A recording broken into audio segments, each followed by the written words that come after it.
মাননীয় সংসদ সদস্য মাওলানা দেলোয়ার হোসেন সাইদি সাহেবকে বক্তব্য রাখার জন্য অনুরোধ জানাচ্ছি।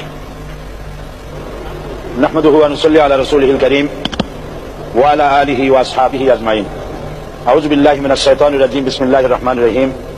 মাননীয় স্পিকার, আপনি এই মহান সংসদের স্পিকার হিসেবে নির্বাচিত হয় আমরা জাতীয় সংসদের পক্ষ থেকে আপনাকে অন্তরের অন্তঃস্থল থেকে মোবারকবাদ জানাচ্ছি। মাননীয় স্পিকার, আমি আজ এই সংসদে দাঁড়িয়ে ওই মহান আল্লাহ পাকের প্রশংসায় সেজদা অবনত হচ্ছি, যিনি 1 অক্টোবরের ব্যালট যুদ্ধের মাধ্যমে সুদীর্ঘ 5 বছরের দুঃশাসন, সীমাহীন দুর্নীতি, ইসলাম বিরোধী কর্মকাণ্ড, দেশব্যাপী ভয়াবহ সন্ত্রাসের মোকাবেলায় 4 দলীয় ঐক্যজোটের মহা বিজয় দান করেছেন এবং যার ফলশ্রুতিতে আজকে আমরা এই মহান সংসদে দাঁড়িয়ে কথা বলার সুযোগ লাভ করেছি। মাননীয় স্পিকার, আপনার মাধ্যমে আমি আমার অন্তরের অন্তঃস্থল থেকে দেশবাসীকে ধন্যবাদ জানাই। বিশেষ করে আমার নির্বাচনী এলাকা পিরোজপুর, নাজিরপুর, ইন্দুরকানীবাসী ভাই বোনদের প্রতি কৃতজ্ঞতা জানাই, যাদের অক্লান্ত পরিশ্রমে এবং মূল্যবান ভোটের মাধ্যমে আমি নির্বাচিত এই মহান সংসদের সদস্য হওয়ার সুযোগ লাভ করেছি। মাননীয় স্পিকার, বাংলাদেশের 13 কোটি মানুষকে যারা পরিচালনা করবেন আজকে তারাই এই মহান সংসদে বসে আছেন। আমি আপনার মাধ্যমে তাদের উদ্দেশ্যে কিছু কথা বলতে চাই। জবাবদিহিমূলক সরকার, কল্যাণমূলক সরকার ও সুস্থ প্রশাসন, এই বাক্যগুলি আমরা প্রায় শুনে থাকি। এই বাক্যগুলির অর্থ সরকার স্বৈরাচার নয়, বরং জনগণের কল্যাণে জনগণের নিকট দায়বদ্ধ সরকার, যা আব্রাহাম লিঙ্কনের ভাষায় by the people for the people of the people. বর্তমান পৃথিবীতে মূলত গণতান্ত্রিক দেশে এখন সরকারকে বিবেচনা করা হয়, এরূপ সরকারের জনগণের সার্বভৌম ক্ষমতার উৎস হিসাবে বিবেচনা করা হয়। অর্থাৎ সংখ্যাগরিষ্ঠ প্রতিনিধিদের প্রণীত আইনই হল আইন এবং নির্বাচিত হবার পর সরকার হয়ে পড়েন সমগ্র জনগণের, আর বিরোধী দল হয় ছায়া সরকার। মাননীয় স্পিকার, সরকারকে সঠিক পথে পরিচালনার জন্য বিরোধী দলকে অপরিহার্য বিবেচনা করা হয়। বর্তমান গণতান্ত্রিক চেতনা বেশি পুরনো নয়, মানুষ মূলত রাজতান্ত্রিক স্বৈর শাসনের সাথে বেশি পরিচিত। বস্তুত বর্তমান পৃথিবীতে গণতান্ত্রিক শাসন ব্যবস্থায় জবাবদিহিমূলক, কল্যাণমূলক, স্বচ্ছ প্রশাসনের যে কথাবার্তা আমরা শুনতে পাই, এর প্রথম উপস্থাপক হলেন বিশ্বনবী হযরত মুহাম্মদ রাসূলুল্লাহ সাল্লাল্লাহু আলাইহি ওয়াসাল্লাম। বর্তমান গণতান্ত্রিক ব্যবস্থাপনার সাথে ইসলামের মূল পার্থক্য হল সার্বভৌমত্বের ধারণা নিয়ে। ইসলামের দৃষ্টিতে সার্বভৌমত্বের মালিক জনগণ নয়, মালিক হলেন আল্লাহ রাব্বুল আলামিন। কিন্তু সরকার গঠন ও পরিচালনা জনগণের ইচ্ছার ভিত্তিতে হতে হবে। জনগণের ইচ্ছার বিরুদ্ধে ক্ষমতায় থাকার অধিকার ইসলামের স্বীকৃত নয়। মাননীয় স্পিকার, সাধারণত লক্ষ্য করা যায় সরকার, সরকারি কর্মকর্তা, কর্মচারীবৃন্দ জনগণের উপর নানাভাবে জুলুম, নির্যাতন বা শোষণ করে থাকে। জনগণের খাদেম না হয়ে তারা হয়ে পড়েন জনগণের প্রভু, তারা জনগণের সম্পদকে তসরুপ করে। এই অবস্থা থেকে মুক্ত করার জন্য রাসূল করিম সাল্লাল্লাহু আলাইহি ওয়াসাল্লাম সরকারি কর্মকর্তা ও কর্মচারীদের মধ্যে তীব্র দায়িত্ব অনুভূতি জাগ্রত করে তিনি বলেন, ঘুষদাতা ও গৃহীতা উভয় জাহান্নামী।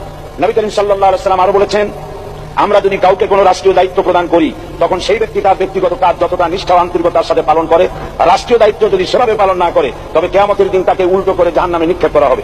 রাষ্ট্রীয় সম্পদ তসরুপের ব্যাপারে কঠোর হুঁশিয়ারি উচ্চারণ করে বিশ্বনবী মুহাম্মদ রাসূলুল্লাহ সাল্লাল্লাহু আলাইহি ওয়াসাল্লাম বলেছেন, রাষ্ট্রীয় দায়িত্ব পালনকারী কেউ যদি 1 টুকরা সুতা বা তার চেয়েও ক্ষুদ্র কোনো জিনিস খেয়ানত করে, তবে কিয়ামতের দিন খেয়ানতের বোঝা মাথায় করে তাকে উঠতে হবে। মাননীয় স্পিকার, আল্লাহ রাসূল যে সরকার ব্যবস্থা প্রতিষ্ঠা করেছিলেন তা সত্যিকার অর্থে ছিল জনকল্যাণমূলক সরকার। তার সরকারের দায়িত্ব পালনকারী ব্যক্তিবর্গের মধ্যে চরম দায়িত্ব অনুভূতি জাগ্রত করে দেওয়া হয়েছিল। এটা সম্ভব হয়েছিল কেবলমাত্র আখিরাতের তীব্র বিশ্বাস ও মহান আল্লাহর দরবারে জবাবদিহিতার অনুভূতির মাধ্যমে।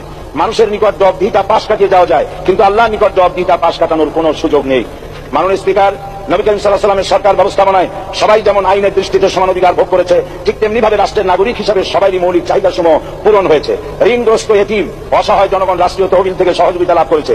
মূলত এটা জনকল্যাণমূলক সরকারের ধারণা বিশ্ববাসী তখনই প্রথম অবলোকন করে। মাননীয় স্পিকার, নবী করিম সাল্লাল্লাহু আলাইহি ওয়াসাল্লাম সরকারি কর্মকর্তাদের বিরুদ্ধে কোনো অভিযোগ পেলে তখনই ব্যবস্থা গ্রহণ করতেন। আইনের চোখে সবাই সমান এবং এ কারণেই শাসকদের আত্মীয় স্বজন কারো পক্ষে সম্ভব ছিল না জনগণের উপরে জুলুম করা। খলিফা ওমর রাদিয়াল্লাহু তাআলা আনহুর এক ছেলে অপরাধী প্রমাণিত হলে সে দণ্ডভোগ থেকে রেহাই পায়নি, এমনকি এতে তার মৃত্যুদণ্ড হয়েছিল। আবার খলিফা নিজেকে আইনের ঊর্ধ্বে মনে করতেন না, তাই বর্ম চুরির ঘটনা আলী রাদিয়াল্লাহু তাআলা আনহু কাজীর দরবারে সাধারণ ফরিয়াদির মতো উপস্থিত হন। নিজের ছেলে ও চাকরের সাক্ষী যথেষ্ট না হয় কাজী খলিফার বিপক্ষে রায় দেন। এখানে বিচার বিভাগ ছিল সম্পূর্ণ স্বাধীন এবং শাসন বিভাগের নিকট তার কোনো দায়বদ্ধতা ছিল না। মাননীয় স্পিকার, এসব হলো ইতিহাস। মুসলমান আজ অনুসরণ করতে চায় না তাদের অতীতের গৌরবোজ্জ্বল। মাননীয় স্পিকার, যে জাতির এক পূর্বসূরি মাথায় আঠার বোঝা বহন করে নিয়ে চললেন আর বলে গেলেন, মানুষ কেন ফোরাতের কূলে যদি একটি কুকুরও না খেয়ে মারা যায়, তবে এই ওমর রাদিয়াল্লাহু তাআলা আনহুকে কিয়ামতের দিন আল্লাহর দরবারে জবাবদিহি করতে হবে। আর আজ সেই জাতির দায়িত্বশীলরা জনগণকে অভুক্ত রেখে তাদের মুখের গ্রাসে ভাগ বসায়। জনগণ তাদের নিকট উপস্থিত হলে মনে হয় যেন গোলাম প্রভুর দরবারে উপস্থিত হয়েছে, আর অহেতুক উৎকোচ দাবি করে তাদের উপর জুলুম করছে। আর আল্লাহ পাক জালিমকে কখনোই পছন্দ করেন না। মাননীয় স্পিকার, আমি দৃঢ়ভাবে আশা করি এই অবস্থা কাটিয়ে উঠে আমরা রাসূল করিম সাল্লাল্লাহু আলাইহি ওয়াসাল্লাম কর্তৃক প্রদর্শিত রাষ্ট্র ব্যবস্থার অনুসরণ করে একটি সুখী সে তাই আজ পৃথিবীর অধি আগ্রহে অপেক্ষা করছে ইসলামের আলোকে এমন এক রাষ্ট্র ব্যবস্থা যেখানে দায়িত্বশীল আল্লাহ তাআলার কাছে জবাবদিহিতার পাশাপাশি জনগণ নিকটও জবাবদিহি করতে বাধ্য হবে। মাননীয় স্পিকার, অনেক ত্যাগ ও তিতিক্ষার রক্তের বিনিময়ে গড়ে উঠেছে আমাদের গণতান্ত্রিক প্রতিষ্ঠান এই জাতীয় সংসদ। এই সংসদের সম্মান রক্ষা করার দায়িত্ব আমাদের সবার। গণতান্ত্রিক চর্চা গণতন্ত্র প্রতিষ্ঠার স্বার্থে আমি আজ প্রধান বিরোধী দল আওয়ামী লীগকে সকল হিংসা বিদ্বেষ ও পরাজয়ের গ্লানি ভুলে গিয়ে সংসদে যোগদানের উদাত্ত আহ্বান জানাচ্ছি। পরিশেষে আমি আপনার মতো সর্বজন শ্রদ্ধ একজন মার্জিত ও সুশিক্ষিত ব্যক্তিকে এই মহান সংসদের স্পিকার হিসেবে লাভ করে আমরা আনন্দিত হয়েছি। আমাদের সংবিধানের সংরক্ষণ, সমর্থন ও নিরাপত্তা বিধান এবং আপনার অভিভাবক সুলভ নিরপেক্ষ আচরণ ও সংসদকে ধন্য করবে বলে আমরা বিশ্বাস করি। আপনাকে ধন্যবাদ। আসসালামু আলাইকুম ওয়া রাহমাতুল্লাহ।